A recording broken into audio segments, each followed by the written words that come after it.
So I got my hands on the new DJI Action 3, the GoPro Hero 11. I'll be comparing those two today, side by side.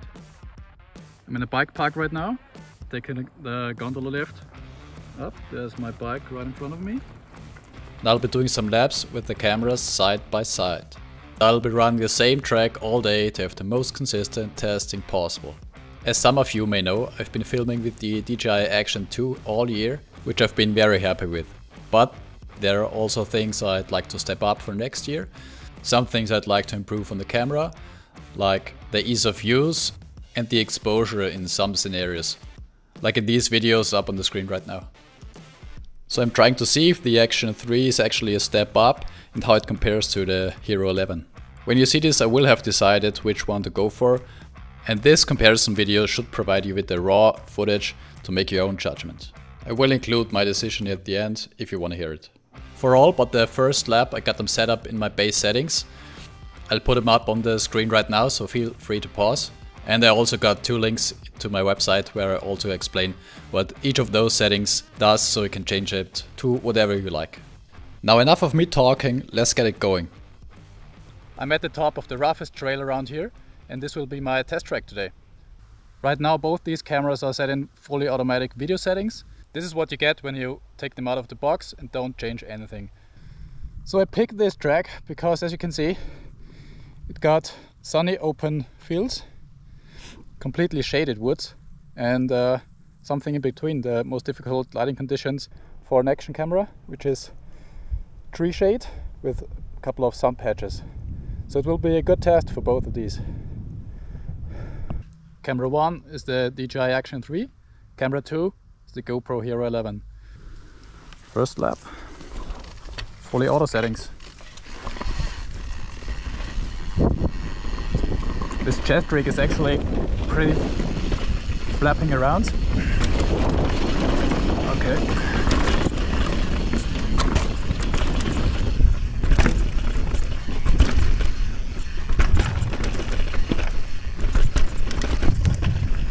First lap, I'm gonna take it easy. Check out the track. See where I'm going. That's up. Okay.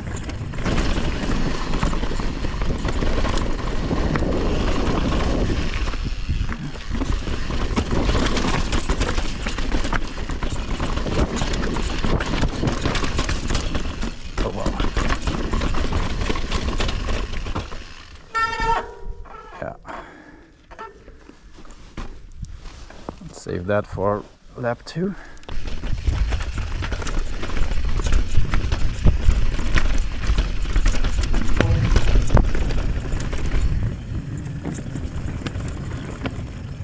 Oh, wrong way.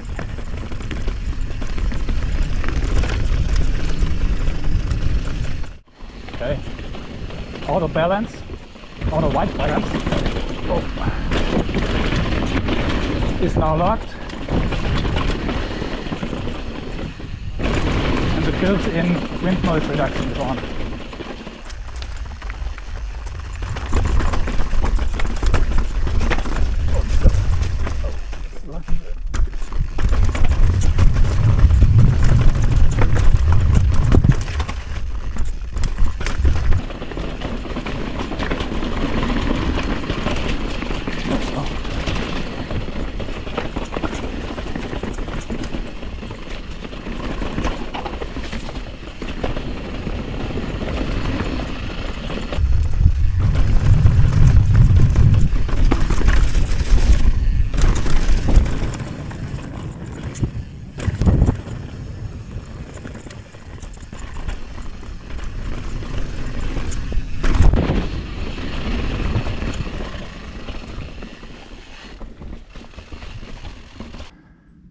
Just to give you an idea, the stabilization for both is now off, completely off.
As you could hear, the sound is hit and miss. The wind noise is just horrible. The built-in software distorts the audio quite a bit, and the HERO11 even switches to one single rear microphone. Yikes! So let's improve that and put on these wind mufflers. And you know what's also great about them? They fit the Action 3 just fine, covering all the microphones, even though they are designed for the HERO11. Now let's get back up and see what these cameras can really do. So I'm on the way back up, and I got these cameras set up in my preferred settings. I'm trying to get the best out of each camera. Which means I'm now going to use the 10-bit colors of the GoPro Hero 11. This is the elephant in the room, because as of filming, the Hero 11 is the first and only action camera capable of capturing 10-bit colors. You are seeing it right now. So while the Action 3 is rumored to get this with an update sometime, right now it shoots 8-bit colors, which are about 17 million shades. 10-bit has 1 billion shades, which is about 58 times as many. So quite the difference. Unfortunately, I don't have time to wait if and when DJI decides to release that update. The bike park season is coming to an end here in October, and it's the only way I can get this many laps in a single day for consistent footage. I'll be sure to make a dedicated 10-bit comparison video once both can do it. I'll be doing some slight color grading throughout this video, but this is one of the differences you're going to notice. Just so you know, the color grading I'm doing is just pulling up the shadows a little bit and adjusting the highlights. The D-Cinelike profile of the DJI and the flat color profile of the GoPro look quite a bit different. I need to adjust the saturation quite a bit, which means maxing out the slider almost for the DJI and pulling it up just a touch on the GoPro. I'll try to make them look comparable, but there's still a big difference in how they look. But first, I'll use the standard color profiles of the cameras. You can use these if you don't want to do any color grading yourself. Let's see how they look side by side. Okay, color profile is now normal, all natural.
Color profile on the GoPro is now vibrant, still normal on the DJI.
Hyper Smooth is now on instead of Boost.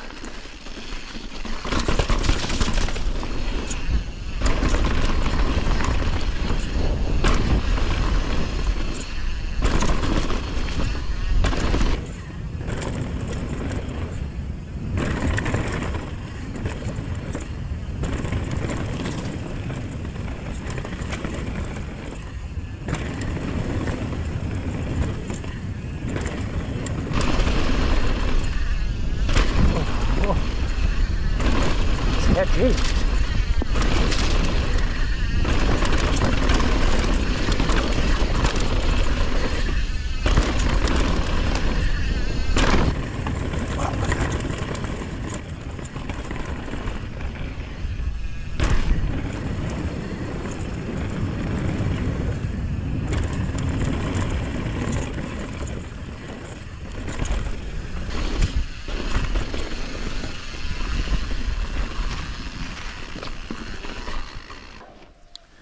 Both are now in their respective horizon leveling setting, which crops in a bit, or quite a bit.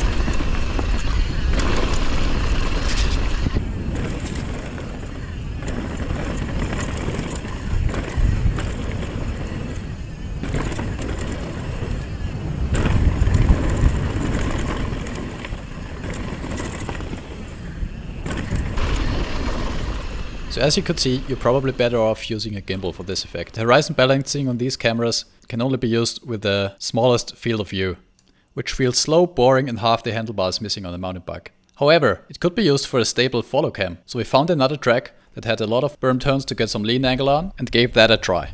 Now apologies up front for the camera angle, and the HERO11 started to droop down on the mounting rig.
Sharpness is now medium on the GoPro. Action 3.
Okay, sharpness is now on high on the GoPro, and I turned the directional audio on the DJI off.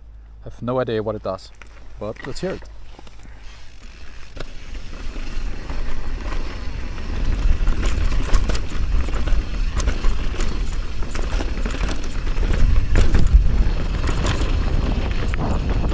wind is picking up now.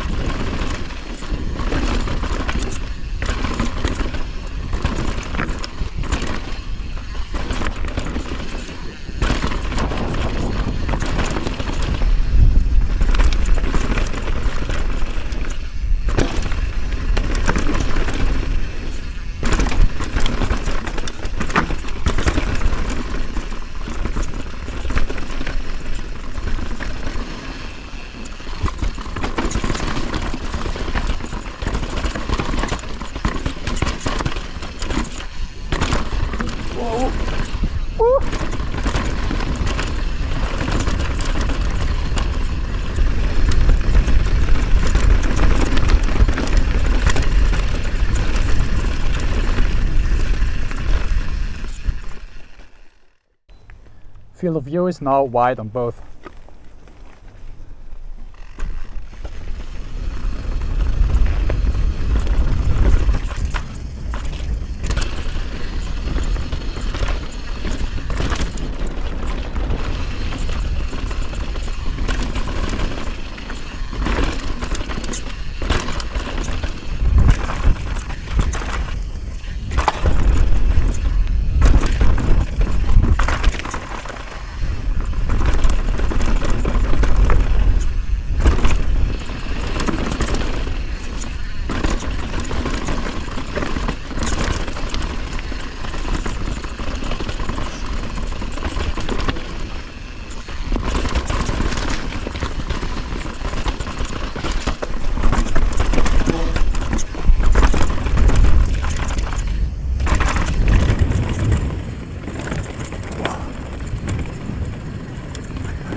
Field of view is now wide or super view, the middle selection.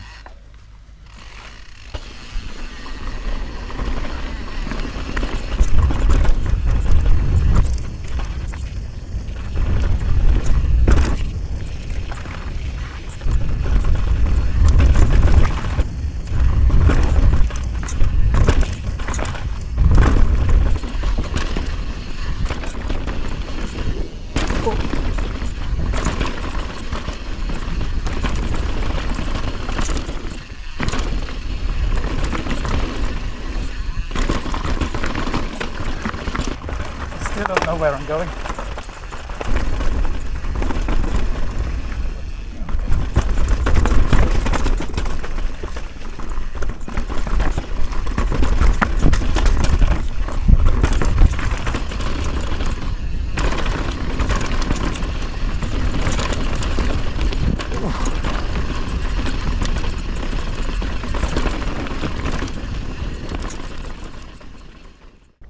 Field of view is now hyper view and ultra wide.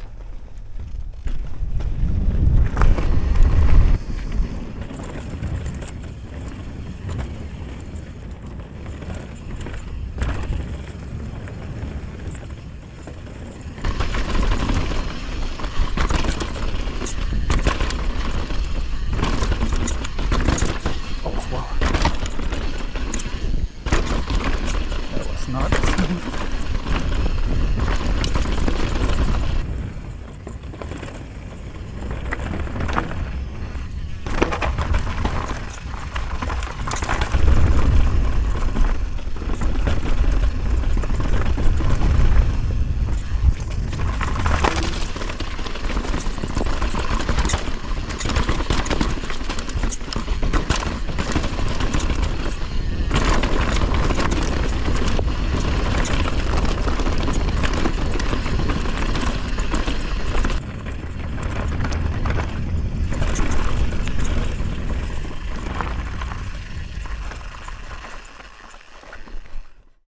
Now you may have noticed I'm using a different EV or exposure value for each. That's because I found the Action 3 actually overexposes quite a bit and also captures more contrast. So I wanted to see what they look like side by side with the same EV.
Now, one issue I had with the Action 2 is that in certain lighting conditions, it varies its exposure quite drastically depending on the situation, especially in high contrast lighting situations like you'll find outdoors.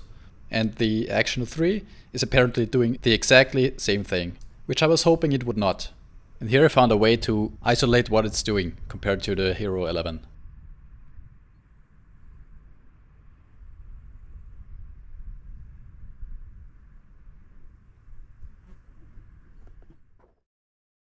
This test is just me trying to see how they would cope with a fixed shutter speed, how the stabilization would be affected, and how the exposure would react. As you can see, there's quite a bit of motion blur, but also quite the shaky footage, because stabilization needs fast shutter speed. This is a shutter of 8 times the frame rate.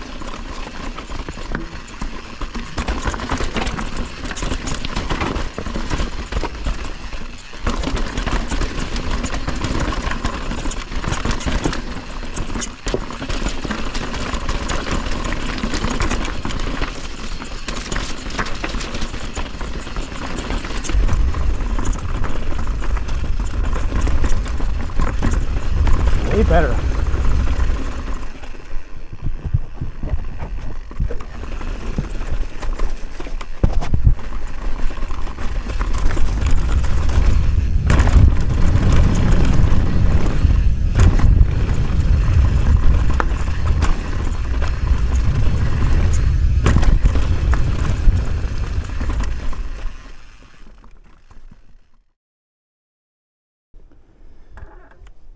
Frame rate is now at 24p.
Sketchy.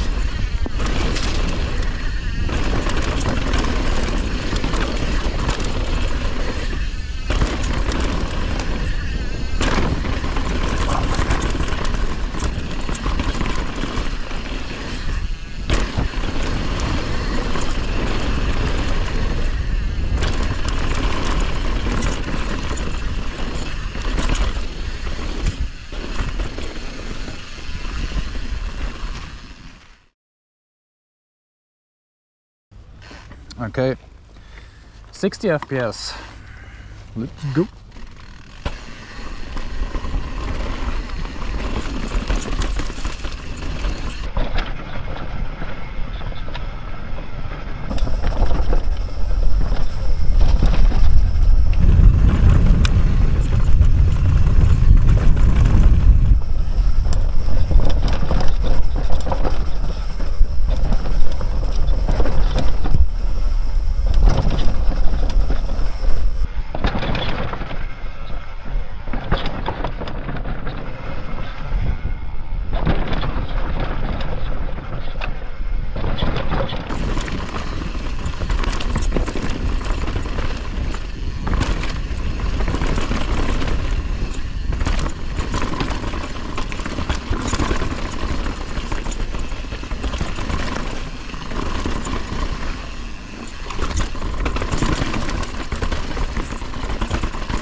frame rate is now the max for 4K, which is 120.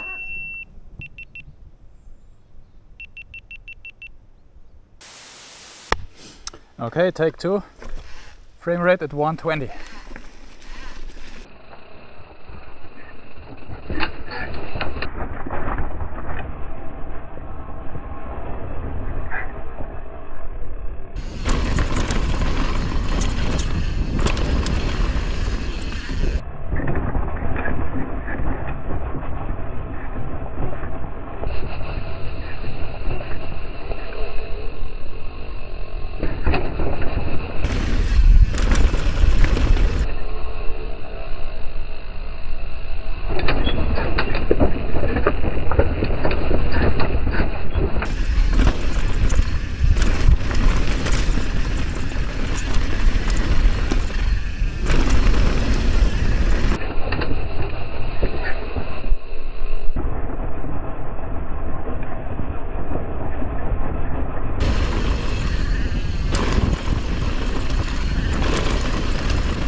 And now an absolutely insane frame rate of 240 on a POV angle. Why not? The GoPro can only do this in the lens mode wide, and 10-bit colors are unavailable. Let's hit it.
on the test rig.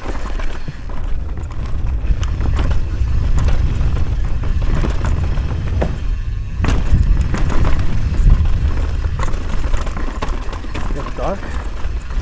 No, really dark.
Quick battery update. The GoPro Hero started at 95, I think. It's now at 38. The DJI is at 69. Great number. Okay, battery update number 2. The GoPro died, and the Action 3 is still at a half. Okay, sun's going down, it's getting late here at the test track. I'm done. My batteries are empty. My work is done. But let's look at how the battery is for the camera though. So, DJI, as you can see, it's at 12%. At launch I put in about 9%, 8 to 10% back in, just to be sure. And please focus on the GoPro. It's at 48. So, my work is done now, my job is finished, and it's up to my future self now, who has to do all the editing. Have fun? Yeah, thanks there, buddy. Not sure if I'd call that fun. That took quite some time to make, so I hope it was helpful to you. And if it was, maybe show it with a thumbs up. And if it wasn't, let me know in the comments what I could improve next time. I appreciate it either way. Anyway, I spent a lot of time looking at the footage. I'm confident now in my decision of which cameras to keep and which ones to get rid of. There are a couple of criteria that are important to me, which my decision is based on. And they are video quality in any condition, wind noise and audio quality, ease of use, battery life, and finally the price. Let's get into how I rate these cameras in each of those criteria. The most important factor for me is the video quality in any lighting conditions. Since I can't change the angle or the settings on the fly, they need to work in any condition. And the exposure volatility on the DJI cameras is a big issue for me. Once you see it, you can't unsee it. One thing I didn't expect is that the DJI shoots at a higher contrast, even in the flatter D-Cinelike color profile. It means it's more difficult to color grade in high contrast environments, like in direct sunlight and within a forest. And in the direct comparison, it's easy to see how it overexposes compared to the HERO11. Even with a lower EV. But overall I feel like it has a more realistic picture over the warmer, more saturated look of the HERO11. And the field of view is just better overall on the DJI. And the ultra-wide field of view is just unmatched. Hyper-view I found too warped and squished. Next up is audio and wind noise. I didn't notice how much room there was to improve. I thought I had the Action 2 relatively protected from wind noise. But these wind mufflers are just on another level. And I like the unfiltered raw sound of the HERO11 subjectively better. The ease of use. So the magnetic mounts on the Action 2 were a game changer, and I'm glad they returned for the Action 3. There's no more messing around with angles, and it's totally usable if you cut out wind muffler foam at the bottom hole. It also has less settings than the GoPro, and most of us will never even use what the GoPro has truly to offer. Both can do swapping batteries, and after recording In the editing, I found the GoPro to be more user-friendly. Color grading is just so easy to do. You can crank up the saturation, contrast, play around with highlights and shadows. Well, with the Action 3, I quickly got to its limits. Battery life. Honestly, I'm surprised the HERO11 performs so poorly. And I think I know why too. The DJI can turn off the screen when recording, the GoPro cannot, which is insane to me. For most action camera activities, there's no way to look at the screen anyway. Either way, 2 batteries are a must for both. Charging case optional. The DJI has the better one, doubling as a power bank. Okay, now to pricing. This is a weird one. So the MSRP is clearly in favor of the Action 3. At a difference of about $100, it's probably the better choice for most riders who don't want to mess around with too many settings and don't want the absolute best. However, depending on where you're located, the difference may vary. For me, in Austria, the DJI is 360 euros, which not even includes any sticky mounts and only 1 battery. The GoPro, directly from their online shop, is 450 with 2 batteries included, which is more expensive but the better deal for me. So definitely check prices before pulling the trigger. With all that being said, none of these 2 cameras are a huge step above their previous models. The Action 3 looks to me like the Action 2 in an Action 1 housing. And the HERO11 is basically the same as the HERO10 with a 10-bit color upgrade, which is a huge deal for me, but may not be for you. The new Hyper-View is hit and miss, depending on what you do with it. I personally find it nauseating, and I'm not even sure if the HERO9 or 10 are significantly different. That's it for me, see you next time!